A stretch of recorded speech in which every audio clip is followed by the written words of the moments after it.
Hi friends, అందరికి నమస్తే. Welcome to my channel. Telangana స్టేట్లో కళ్యాణ లక్ష్మికి ఎట్లా అప్లికేషన్ చేసుకోవాలని స్టెప్ బై స్టెప్ ఎక్స్ప్లెయిన్ చేస్తాను. అది ఎస్సీ కావచ్చు, ఎస్టీ కావచ్చు, బీసీ కావచ్చు, ఈబీసీ కావచ్చు.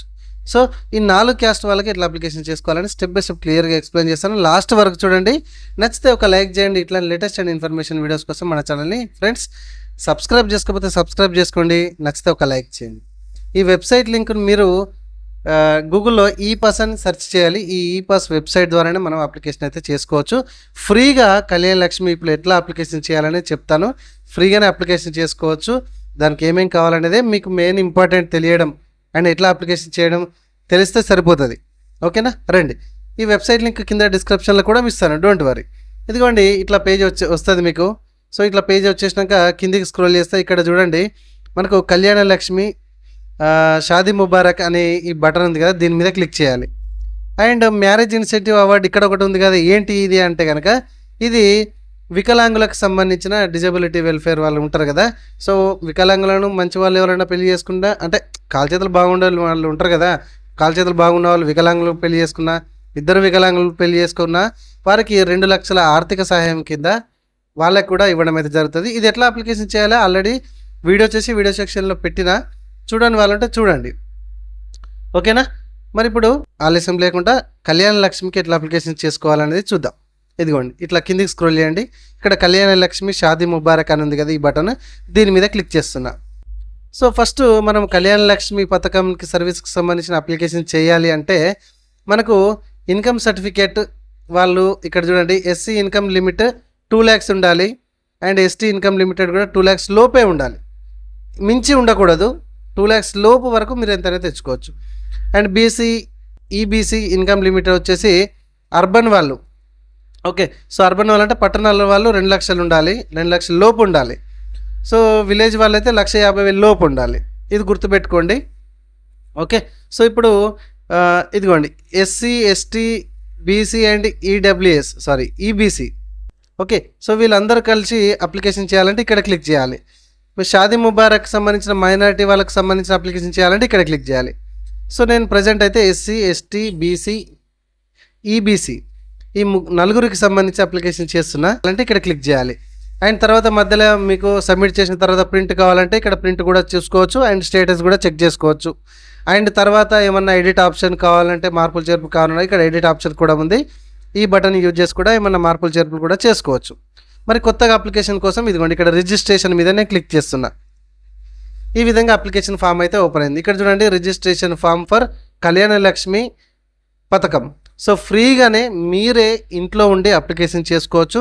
ఏమేం కావాలి అనేది ప్రాసెస్ తెలిస్తే చాలు, అండ్ డాక్యుమెంట్ ఏం కావాలని తెలిస్తే చాలు. బయట చాలా 1,500 2,000 అట్లా తీసుకుంటున్నారంట. సో నేను నా వీడియోని చూడండి, మరి కొందరు షేర్ చేయండి ప్లీజ్. నచ్చితే ఒక లైక్ చేయండి.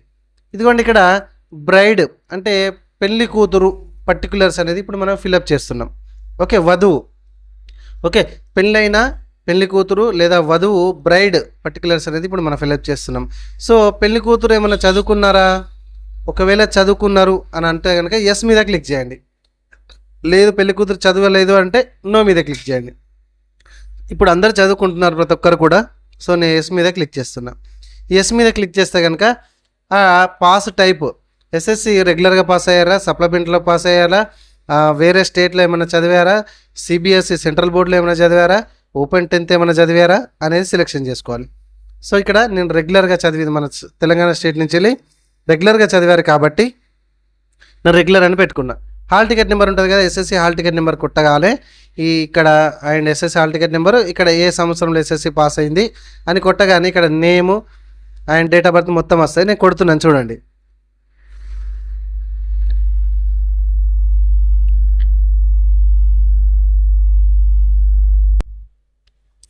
సో ఈ విధంగా నేను SSC hall ticket number enter చేసిన అండ్ ఏ సంవత్సరంలో పాస్ అయినరు అనేది ఆ సంవత్సరం కూడా అనేది సెలెక్షన్ చేసుకున్నా. సెలెక్షన్ చేసుకోగానే ఇక్కడ చూడండి, అమ్మాయి యొక్క వధువు యొక్క ఆటోమేటిక్గా చదువుకున్న లెక్క ప్రకారం పూర్తి పేరు రావడం అయితే జరిగింది. అండ్ వాళ్ళ ఫాదర్ నేమ్ కూడా రావడం అయితే జరిగింది. అండ్ డేట్ ఆఫ్ బర్త్ కూడా ఆటోమేటిక్గా రావడం అయితే జరిగింది. ఇది చదువుకున్నాము అని అన్నప్పుడు మాత్రమే. ఒకవేళ చదవలేదు అని ఇక్కడ నో పెడితే ఈ డీటెయిల్స్ ఏమీ ఎంట్రీ చేయడానికి లేదు. ఓకేనా? ఇవన్నీ ఎస్కిప్ అయిపోతాయి. సో ఇక్కడ ఆధార్ నెంబర్ సో పెళ్లి కూతురు యొక్క ఆధార్ నెంబర్ అనేది దగ్గర పెట్టుకోండి. సో ఏమేం కావాలనేది నేను చెప్తూనే ఉన్నాను కదా, సో మీరు అర్థం చేసుకోవాలి. సో సో ఇక్కడ వధువు యొక్క పెళ్లి కూతురు యొక్క ఆధార్ నెంబర్ అనేది ఎంట్రీ చేయడం జరిగింది. ఇక్కడ వ్యాలిడేట్ అవుతుంది ఆధార్ కార్డు. సో మీరు రాంగ్ ఎంట్రీ చేసినా కూడా ఇక్కడ తీసుకోదు. సో ఇక్కడ braid Aadhaar number is verified. Okay, తర్వాత ఎంతవరకు చదువుకున్నారు, 10th పాటుగా ఇంకేమైనా చదువుకున్నారా, 10th క్లాస్ వరకే చదువుకున్నారా అనేది ఇక్కడ మీకు క్లియర్గా మొత్తం కనబడతాయి. 10th వరకే చదివి ఆపారు అంటే ఎస్ఎస్సి సెలెక్షన్ చేసుకోండి. ఎస్ఎస్సి తర్వాత ఇంకేమైనా పెద్ద చదువులు చదివారా అంటే కనుక ఇట్లా సెలెక్షన్ చేసుకోండి. ఇప్పుడు నేను అప్లికేషన్ చేసే అమ్మాయి డిగ్రీ వరకు చదువుకుంది కాబట్టి నేను డిగ్రీ అకాడమిక్ అని పెట్టుకున్నా. తర్వాత వధువు యొక్క ఫోన్ నెంబర్ ఎంట్రీ చేయండి ఇక్కడ. ఓకే, సో ఫోన్ నెంబర్ ప్లేస్లో ఫోన్ నెంబర్ ఎంట్రీ చేయండి ఈ విధంగా. ఓకే, సో తర్వాత వధువు యొక్క క్యాస్ట్ ఏంటి ఇట్లా సెలెక్షన్ చేసుకోండి. ఫర్ ఎగ్జాంపుల్ ఒక క్యాస్ట్ అని సెలెక్షన్ చేసుకున్నా. వధువు యొక్క ఉపకులం ఏంటి అంటే sub caste. So sub caste ఉంటుంది కదా, సబ్ క్యాస్ట్ ముందడు పెట్టుకోవాలా. సో ఇక్కడ చూడండి బిలాంగ్స్ టు రూరల్ అర్బన్ అని అడుగుతుంది. సో అర్బన్ అంటే పట్టణాలకు చెందినవారు, రూరల్ అంటే విలేజ్ వాళ్ళకి చెందిన వాళ్ళు. ఓకే, విలేజ్కి చెందిన వాళ్ళు అన్నట్టు. సో ఇక్కడ నేను అప్లికేషన్ చేసిన వాళ్ళు విలేజ్కి చెందిన వాళ్ళు కాబట్టి రూరల్ అని పెట్టుకున్నా. యువర్ చాయిస్, మీరు పట్టణాలకైతే పట్టణాలకు చెందిన వారని పెట్టుకోండి. కొంచెం పైకి స్క్రోల్ చేస్తున్నా. ఇక్కడ చూడండి ఈజ్ అండ్ అర్పన్ అనాథానా ఏమన్నా. సో పెళ్లి కూతురు ఏమన్నా అనాథ అయితే కనుక ఎస్ పెట్టుకోండి, లేదు తల్లిదండ్రులు ఇద్దరు ఉన్నారా అంటే కనుక నో అని పెట్టేసుకోండి. సో ఇక్కడ నో అని పెట్టుకున్నా. తర్వాత mother's name as per bank account, పెళ్లి కూతురు యొక్క వధువు యొక్క తల్లి పేరు బ్యాంకులో ఉన్నట్టుగా ఇక్కడ రాయాలండి, గుర్తుపెట్టు. ఎందుకు అంటే వధువు యొక్క తల్లి అకౌంట్లోనే కళ్యాణ లక్ష్మి పైసలు పడతాయి, ఇది గుర్తుపెట్టుకోండి. కాబట్టి మదర్స్ నేమ్ యాజ్ పర్ ఇక్కడ బ్యాంక్ అకౌంట్ ప్రకారం ఎంట్రీ చేయండి. తర్వాత మదర్ యొక్క ఆధార్ నెంబర్ అనేది ఇక్కడ ఎంట్రీ చేయండి. వధువు యొక్క తల్లి ఆధార్ నెంబర్ అనేది ఇక్కడ ఎంట్రీ చేయండి. తర్వాత వధువు ఏమన్నా డిజబిలిటా అంటే ఫిజికల్ హ్యాండిక్యాప్డా, అవును అంటే కనుక దానికి సంబంధించిన ప్రాబ్లం ఏంటి. సో ఏదైతే ఫిజికల్ హ్యాండిక్యాప్డ్ ఉంటుందో దానికి సంబంధించిన ప్రాబ్లమ్ని ఇక్కడ మనం మెన్షన్ చేయాలి. మెన్షన్ చేసి దానికి సంబంధించి ఇంకా డెప్త్గా ఇవ్వాలి. ఎంత పర్సెంటేజ్ డిజబిలిటీ ఉంది, సదరం ఐడి నెంబరు, అండ్ ఒకవేళ సదరం సర్టిఫికేట్ ఉంటే అది స్కాన్ చేసి ఖచ్చితంగా అప్లోడ్ చేయాలి. సో ఇది ఫిజికల్ హ్యాండిక్యాప్డ్ అయితే కనుక, లేదు నాకు ఫిజికల్ హ్యాండిక్యాప్డ్ లేదు బాగానే ఉన్నది అంటే నో పెట్టేసుకోండి. నో పెట్టేసుకున్న తర్వాత ఇక్కడ మనము ఇన్కమ్ సర్టిఫికేట్ కూడా తీసి రెడీగా పెట్టుకోవాలి. ఓకేనా. సో ఇందాక మనం చెప్పాము. సో ఎవరు ఎంత అమౌంట్ లోపు మనం ఇన్కమ్ సర్టిఫికేట్ తీసి పెట్టుకోవాలనేది ఫస్ట్లో చెప్పుకున్నాము. సో వచ్చింది కదా, ఆ ఇన్కమ్ సర్టిఫికేట్ నెంబర్ అనేది ఇక్కడ ఎంట్రీ చేయండి. ఆటోమేటిక్గా ఇక్కడ డీటెయిల్స్ అన్నీ కూడా మీకు రావడం అయితే జరుగుతుంది నెంబర్ ఎంట్రీ చేయగానే. ఆ తర్వాత క్యాస్ట్ సర్టిఫికేట్ నెంబరు. ఓకే, ఇవి caste certificate number, income certificate ఎవరి అండి, ప్రజెంట్ మనము వధువు యొక్క డీటెయిల్స్ ఫిలప్ చేస్తున్నాం. సో పెళ్లి కొడుకు డీటెయిల్స్ నెక్స్ట్ ఫిలప్ చేస్తాం. ప్రస్తుతానికైతే మనము ఎవరి ఫిలప్ చేస్తున్నాము, అమ్మాయి పెళ్లి కూతురుకు సంబంధించిన డీటెయిల్స్ ఫిలప్ చేస్తున్నాం. సో క్యాష్ నెంబర్ ఎంట్రీ చేసినాము, డీటెయిల్స్ వచ్చేసినాయి. Okay, and income details entry చేసినాం, డీటెయిల్స్ వచ్చినాయి. తర్వాత క్యాస్ట్ డీటెయిల్స్ కూడా నెంబర్ సర్టిఫికేట్ మనకు అప్లికేషన్ చేసి రెడీగా పెట్టుకోవాలి. ఆ క్యాస్ట్ నెంబర్ కూడా ఇక్కడ కొట్టగానే డీటెయిల్స్ కూడా మొత్తం రావడం అయితే జరుగుతుంది. నేను మళ్ళీ కొంచెం పైకి స్క్రోల్ చేస్తున్నా. ఇక్కడ వధువు యొక్క పెళ్లి కూతురు యొక్క అడ్రస్ అనేది అమ్మవారికి కొట్టండి, నో ప్రాబ్లం. అమ్మవారిది ఇదేంటిది పర్మనెంట్ కదా, అంటే ఇక్కడ అబ్బాయిది కూడా కొట్టచ్చు, నో ప్రాబ్లం. అండ్ ప్రజెంట్ ఇక్కడ పర్మనెంట్ రెండు ఉన్నాయి, యువర్ చాయిస్, రెండు కొట్టేసుకోండి. సో నా సజెషన్ ఏంటంటే పెళ్ళైంది కాబట్టి భర్త యొక్క అడ్రస్ అనేది ఇక్కడ మెన్షన్ చేయండి. సో ఈ అడ్రస్ రెండు సేమ్ ఉంటే కనుక ఇక్కడ టిక్ మార్క్ చేసేసేయండి. ఆటోమేటిక్గా ఇక్కడ అంతా కొట్టనవసరం లేకుండా ఆటోమేటిక్గా పైన ఫిలప్ చేసిందంతా ఇక్కడ ఆటోమేటిక్గా ఫిలప్ అయిపోతుంది. ఓకేనా, అర్థమైంది కదా. ఏమైనా డౌట్స్ ఉంటే కామెంట్లో అడగండి, ఖచ్చితంగా నేను రిప్లై ఇస్తాను. ఇంకా కొంచెం పైకి స్క్రోల్ చేస్తున్నా. ఇక్కడ bank account details mandatory only for Arpan. సో అర్పన్ వాళ్ళైతే బీదస్తులు అయితే కనుక మాత్రమే ఈ సెక్షన్ అనేది ముట్టుకోండి, లేదంటే వదిలేసేయండి, నో ప్రాబ్లం. తర్వాత mother's account number details. So పెళ్లి కూతురు యొక్క తల్లి అకౌంట్ డీటెయిల్స్ అనేది ఇక్కడ మనం రాయాల్సి ఉంటుంది. డీటెయిల్స్ ఎందుకు రాయాలి, కళ్యాణ లక్ష్మి పైసలు పెళ్లి కూతురు యొక్క తల్లి అకౌంట్లోనే పడతాయి కాబట్టి. ఇక్కడ చూడండి accounts holder name. Okay, so పెళ్లి కూతురు యొక్క బ్యాంక్ అకౌంట్ ముందు పెట్టుకొని, పెళ్లి కూతురు యొక్క మదర్ బ్యాంక్ అకౌంట్ ముందు పెట్టుకొని ఇక్కడ అకౌంట్లో హోల్డర్ పేరు ఎట్లా ఉంది, తల్లి పేరు అనేది యాజ్ ఇట్ ఈస్గా అట్నే రాయండి. తర్వాత ఏ డిస్టిక్లో మీకు ఉన్నది బ్యాంకు ఆ డిస్ట్రిక్ట్ని సెలెక్షన్ చేసుకోండి. ఇక్కడ అయ్యో పాత డిస్ట్రిక్ట్లో వస్తున్నాయి అంటే పాత డిస్ట్రిక్ట్ ప్రకారం చూస్ చేసుకోండి, నో ప్రాబ్లం. తర్వాత బ్యాంక్ ఏ బ్యాంకు ఆ బ్యాంక్ అనేది చూస్ చేసుకోండి. ఓకే, తర్వాత ఐఎఫ్ఎస్సి కోడ్, బ్యాంక్ యొక్క ఐఎఫ్ఎస్సి కోడ్ ఏందనేది ఇక్కడ మీరు సెలెక్షన్ చేసుకున్న బ్యాంకును బట్టి ఇక్కడ రావడం అయితే జరుగుతుంది. బ్యాంక్ అకౌంట్ ఐఎఫ్ఎస్సి కోడ్ను కూడా సెలెక్షన్ చేసుకున్న తర్వాత బ్యాంక్ అకౌంట్ నెంబర్ అనేది చాలా జాగ్రత్తగా 1-2 సార్లు చూసుకొని ఇక్కడ మెన్షన్ చేయండి. అర్థమైందా? క్లియర్? రైట్. ఏమైనా డౌట్స్ ఉంటే కామెంట్లో అడగండి, రిప్లై ఇస్తా. తర్వాత బ్రైడ్ గ్రూమ్ పర్టికులర్స్ అంటే పెళ్లి కొడుకు యొక్క పర్టికులర్స్. ఓకే, సో పెళ్లి కొడుకు యొక్క పర్టికులర్స్, పెళ్లి కొడుకు కూడా ఇక్కడ చదివాడా లేదా అని అడుగుతుంది. సో లేదు అంటే ఇక్కడ డీటెయిల్స్ ఏం అడగదు, డైరెక్ట్ పేరు ఇట్లా ఎంట్రీ చేసుకుంటూ పోవడమే. Father name, date of birth, Aadhaar number ఇట్లా. ఒకవేళ చదివాడు, పెళ్లి కొడుకు కూడా చదువుకున్నాడు, ఎస్ అని అంటే కనుక టైప్ ఆఫ్ సేమ్ ఇందాక పెళ్లి కూతురికి ఎట్లా ఎంట్రీ చేసినాము అట్లనే. సో ఇక్కడ రెగ్యులర్ చదివిర్రా, సప్లిమెంటరీ చదివిర్రా, ఓపెన్లో చదివిండా, సిబిఎస్లో చదివిర్రా, బయట స్టేట్లో ఏమైనా చదివిండా అనేది సెలెక్షన్ చేసుకోండి. తర్వాత హాల్ టికెట్ నెంబర్ ఎంట్రీ చేయగానే చదువుకున్న ఇయర్ కూడా ఎంట్రీ చేయగానే ఆటోమేటిక్గా డీటెయిల్స్ రావడం అయితే జరుగుతుంది. ఇందాక పెళ్లి కూతురికి ఎట్లా వచ్చినాయో అట్లా. ఈడి మట్టుకు పేరు, తండ్రి పేరు, డేట్ ఆఫ్ బర్త్.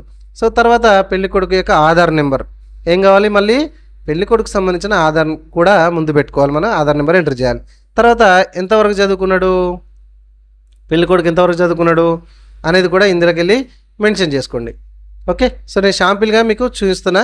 ఈ బేసిక్స్ కూడా తెలియకుండా చాలామంది బయట చాలా అమౌంట్లు పారేసుకుంటున్నారు.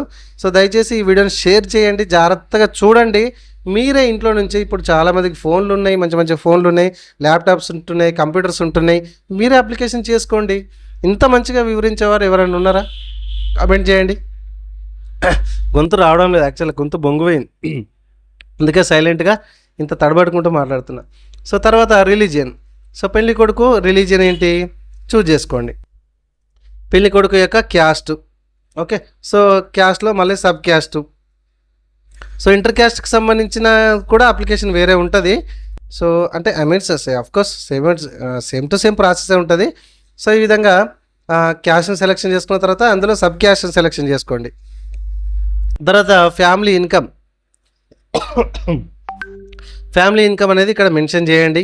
తర్వాత ప్రజెంట్ ఆక్యుపేషన్, పెళ్లి కొడుకు ప్రజెంట్ ఏం చేస్తాడు అనేది ఇక్కడ మెన్షన్ చేయండి. ఓకే, సో ఫ్యామిలీ ఇన్కమ్ సంవత్సరానికి గిది జాగ్రత్త గినూరి. ఫ్యామిలీ ఇన్కమ్ పర్ యానం, పెళ్లి కొడుకు ఎంత చేస్తాడు అంటే ఏం చేస్తాడు, ఎంత సంపాదించగలుగుతాడు సంవత్సరానికి అనేది రాయాలి. పర్ యానం అంటున్నాడు ఇక్కడ, నెలకు కాదు, పర్ యానం అంటే సంవత్సరానికి. తర్వాత ఏం చేస్తాడు, ఏం వర్క్ చేస్తాడు, ఏం జాబ్ చేస్తాడు పెళ్లి కొడుకు అనేది ఇక్కడ రాయండి. పెళ్లి కొడుకు యొక్క పర్మనెంట్ అడ్రస్, సో ఇక్కడ హౌస్ నెంబరు, విలేజ్ ఉంటే విలేజ్, మండల్ ఉంటే మండలు, వార్డ్ నెంబర్ ఉంటే వార్డ్ నెంబరు. సో ఇక్కడ డిస్టిక్, ఓకే ఈ డిస్టిక్ ఇక్కడ ఏ మండల్ కిందకి వస్తారు, ఏ విలేజ్ కిందకి వస్తారు, పిన్ కోడ్ ఏంటిది అనేది పెళ్లి కొడుకు సంబంధించి రాయాలి. ఇప్పుడు మనం ఎవరి డీటెయిల్స్ ఎంటర్ చేస్తున్నామండి, పెళ్లి కొడుకు. దీనికంటే ముందు పెళ్లి కూతురు ఎంట్రీ చేసిన డీటెయిల్స్, ఇప్పుడు పెళ్లి కొడుకు ఎంట్రీ చేస్తున్నాం. తర్వాత డీటెయిల్స్ ఆఫ్ మ్యారేజ్. సో ఇప్పుడు పెళ్లికి సంబంధించిన పూర్తి వివరాలు. ఇక్కడ డేట్ ఆఫ్ మ్యారేజ్, ఏ రోజున పెళ్ళి అయింది, ఇక్కడ క్యాలెండర్ ఉంటుంది, క్యాలెండర్ చూజ్ చేసుకొని ఆ పెళ్ళి ఏ రోజున అయింది అనేది చూజ్ చేసుకోండి. ఓకే, తర్వాత ప్లేస్ ఆఫ్ మ్యారేజ్, ఏ ప్లేస్లో అయింది, మీకు కళ్యాణ మండపంలో అయిందా, టెంపుల్లో అయిందా, ఇంకా వేరే చోట అయిందా, అది స్పెసిఫిక్గా కరెక్ట్గా ఇక్కడ మీరు రాయాల్సి ఉంటుంది. తర్వాత అడ్రస్ ఆఫ్ మ్యారేజ్ ప్లేస్, ఇప్పుడు ఒక ప్లేస్లో జరిగింది పెళ్లి కొడుకుది, ఒక ఊరు, ఒక ఫంక్షన్ హాల్లో చేసుకున్నాడు, లేకపోతే ఒక గుళ్ళో చేసుకున్నాడు, లేకపోతే వేరేదో ప్లేస్లో చేసుకున్నాడు. ఆ అడ్రస్ అనేది పూర్తిగా రాయాలి. లేదు ఇంటి ముంగటిని పందిరి చేసుకున్నాడు అంటే కనుక అట్లనే పూర్తి వివరాలు రాయండి, నో ప్రాబ్లం. క్లియర్గా అర్థమైందా? ఏమైనా డౌట్ ఉంటే కామెంట్లో అడగండి. సో ఇప్పుడు అసలు విషయానికి అన్నమాట. సో అప్లోడ్ ఏం చేయాలి మరి? ఓకే, సో ఇప్పటిదాకా క్యాస్ట్ కావాలనుకున్నాం, ఇన్కమ్ కావాలనుకున్నాం, ఆధార్లు కావాలనుకున్నాం, చదువుకుంటే ఎస్ఎస్సి మెమోలు కావాలనుకున్నాం, ఫిజికల్ హ్యాండిక్యాప్డ్ అయితే ఫిజికల్ హ్యాండిక్యాప్డ్ సర్టిఫికేట్ కావాలనుకున్నాం. ఇప్పుడు స్కాన్ చేసి అప్లోడ్ చేసేటి ఏమేం కావాలి? సో మ్యారేజ్ కన్ఫర్మ్ సర్టిఫికేట్ అంటే అని మనం అనుకోవచ్చు, అది స్కాన్ చేసి ఇక్కడ అప్లోడ్ చేయాలి. ఎంత సైజులో స్కాన్ చేసి అప్లోడ్ చేయాలనేది ఇక్కడ ఇది కొట్టుకుంటున్నది చిన్న బుజ్జి. సో జేపీజీ ఫార్మాట్లో ఉండాలి. 50 KB to 150 KB మధ్యలో మాత్రమే ఉండాలి. 50 KBకి తక్కువ ఉండద్దు, 150కి ఎక్కువ ఉండద్దు. సో మధ్యలో ఉండేటట్టు చూసుకొని రెడీగా పెట్టుకొని అప్లోడ్ చేయండి. తర్వాత ఇక్కడ మీకు విఆర్ఓ లేదా పంచాయతీ సెక్రటరీ అప్రూవల్ సర్టిఫికేట్ కూడా కావాలండి. మ్యారేజ్ సర్టిఫికేట్ ఉన్నంత మాత్రాన ఇది చేయడం కాదండి. ఖచ్చితంగా విఆర్ఓ లేదా పంచాయతీ సెక్రటరీ అప్రూవల్ సర్టిఫికేట్ కూడా ఇస్తారు. మీరు పోయి అడగండి, అది కూడా స్కాన్ చేసి ఇక్కడ అప్లోడ్ చేయాలి. తర్వాత బ్రైడ్స్ ఫోటో అంటే పెళ్లి కూతురు యొక్క ఫోటో. తర్వాత బ్రైడ్స్ ఏజ్ ప్రూఫ్, పెళ్లి కూతురు ఏజ్ ప్రూఫ్. సో ఉంటే బర్త్ సర్టిఫికేట్ పెట్టండి, లేదా చదువుకున్నారు కాబట్టి ఎస్ఎస్సి మెమో కూడా పెట్టుకోవచ్చు. నేను చెప్పేదాన్ని ఏదన్నా ఒకటి పెట్టండి. బర్త్ సర్టిఫికేట్ ఉంటే బర్త్ సర్టిఫికేట్ పెట్టండి, ఎస్ఎస్సి మెమో ఉంటే ఎస్ఎస్సి మెమో పెట్టవచ్చు, ఇండియన్ పాస్పోర్ట్ ఉంటే పాస్పోర్ట్ పెట్టవచ్చు, పాన్ కార్డు ఉంటే కూడా పాన్ కార్డు కూడా పెట్టుకోవచ్చు. సో ఎస్ఎస్సి చదువుకున్నారు కదా సింపుల్గా అని మీరు అనుకుంటే ఎస్ఎస్సి మెమో స్కాన్ చేసి పెట్టండి, నో ప్రాబ్లం. ఓకే. తర్వాత bride's scanned Aadhaar copy. So Aadhaar card కూడా పెళ్లి కూతురు యొక్క ఆధార్ కార్డు కూడా స్కాన్ చేసి అప్లోడ్ చేయాలి. తర్వాత bride's mother's scanned Aadhaar copy, పెళ్లి కూతురు యొక్క మదర్ ఆధార్ కార్డు కూడా స్కాన్ చేసి ఇక్కడ మనం అప్లోడ్ చేయాలి, గుర్తుపెట్టుకోండి. తర్వాత bride groom scanned Aadhaar copy, పెళ్లి కొడుకు యొక్క ఆధార్ కాపీ కూడా ఇక్కడ స్కాన్ చేసి కలర్లో స్కాన్ చేసి పెట్టండి అండి. ఓకే, అర్థమవుతుందా? ఇవన్నీ కూడా మీ దగ్గర అవైలబుల్ ఉంటాయి, కలర్లో ఉంటాయి, కలర్ పెట్టడానికి ప్రయత్నించండి, నా సజెషన్. తర్వాత bride mother's scanned bank book, పెళ్లి కూతురు యొక్క మదరు బ్యాంక్ బుక్ కూడా స్కాన్ చేసి అప్లోడ్ చేయాలి. తర్వాత bride scanned bank book, so పెళ్లి కూతురు యొక్క బ్యాంక్ బుక్ కూడా పెట్టాలి. ఒకటి గుర్తుపెట్టుకోండి, ఇక్కడ ఉండేటటువంటి ఈ సెక్షన్స్ అంతా కూడా ఎప్పుడంటే అప్పుడు గవర్నమెంట్ మార్చే అధికారం గవర్నమెంట్కి ఉంటుంది. సో ప్రజెంట్ ఇప్పుడు నేను ఈ వివరాలు ఇక్కడ కనిపిస్తున్నాయి, మీకు లైవ్గా చూపెడుతున్నా, కావాలంటే చూసుకోండి. ఇది కూడా ఓకే. ఈ వివరాలు ఇప్పుడు నేను చెప్పినప్పుడు ఇవి ఉన్నాయి. ఇంకా కొన్ని రోజులకు ఇది ఇక్కడ మార్పులు చేర్పులు కావచ్చు, ఇది మీరు గమనించండి. అన్న నువ్వు చెప్పినప్పుడు ఇవి ఉన్నాయి, ఇప్పుడు వేరే అడుగుతారంటే దాన్ని నేను ఏం చేయలేను. ఇది గుర్తుపెట్టుకోండి, కండిషన్ అప్లై. ఎందుకంటే గవర్నమెంట్ వెబ్సైట్ కాబట్టి గవర్నమెంట్ ఎప్పుడు ఏది ఎక్స్ట్రా కావాలి అనుకుంటే అది ఇక్కడ యాడ్ చేయవచ్చు, డిలీట్ చేయవచ్చు. ఇది గవర్నమెంట్ అధికారం ఉంది, గుర్తుపెట్టుకోండి. సో ఇవన్నీ మనం చాలా జాగ్రత్తగా ఫిల్అప్ చేసినాం, రైట్? ఎందుకంటే ఇప్పుడు పెళ్ళిళ్ళ సీజన్, చాలామంది చాలా కామెంట్స్ అడుగుతున్నారు, ఫోన్లు కూడా చాలా వస్తున్నాయి, రైట్? సో ఇవన్నీ స్కాన్ చేసినాం, మంచిగా ఇక్కడ కనబడుతున్నటువంటి కరెక్ట్గా డీటెయిల్స్ ఉన్నాయని అనుకున్నాం. ఇక్కడ కనబడుతున్నటువంటి క్యాప్షన్ ఇక్కడ ఎంట్రీ చేసేసి సబ్మిట్ మీద క్లిక్ చేయండి. ప్రీవ్యూ చూసుకున్న తర్వాత 1-2 సార్లు ప్రీవ్యూ చూసుకోండి. ఏమైనా డౌట్ ఉంటే మళ్ళీ ఇక్కడనే ఇప్పుడే సెర్చ్ చేసుకోండి. మళ్ళీ ఎడిట్ ఆప్షన్కి పోవడు, అక్కడ అధికారులను బతిలాడు, ఇవన్నీ ఉండొద్దు. 1-2 సార్లు చూసుకోండి, అప్లికేషన్ చేయండి. ఓకే. అండ్ మీకు ఏదైనా టెక్నికల్గా ప్రాబ్లం వస్తే కనుక ఇదిగోండి ఇక్కడ వీళ్ళకి కాల్ చేయవచ్చు. ఇక్కడ టెక్నికల్కి సంబంధించిన పూర్తి ఇన్ఫర్మేషన్ కూడా ఉంది. ఏ టైంలో మీకు కాల్ చేయాలి, ఏ రోజున కాల్ చేయాలని కూడా మీకు ఉంది. ఓకే. హాలిడేస్లలో మాత్రమే చేయకూడదు, ఎందుకంటే ఇక్కడ వర్క్ డేస్ అని మాత్రం ఉంది. ఓకే. సో ఇది మొత్తానికైతే మనకు కళ్యాణ లక్ష్మికి అప్లికేషన్ చేయాల్సిన పూర్తి ప్రాసెస్.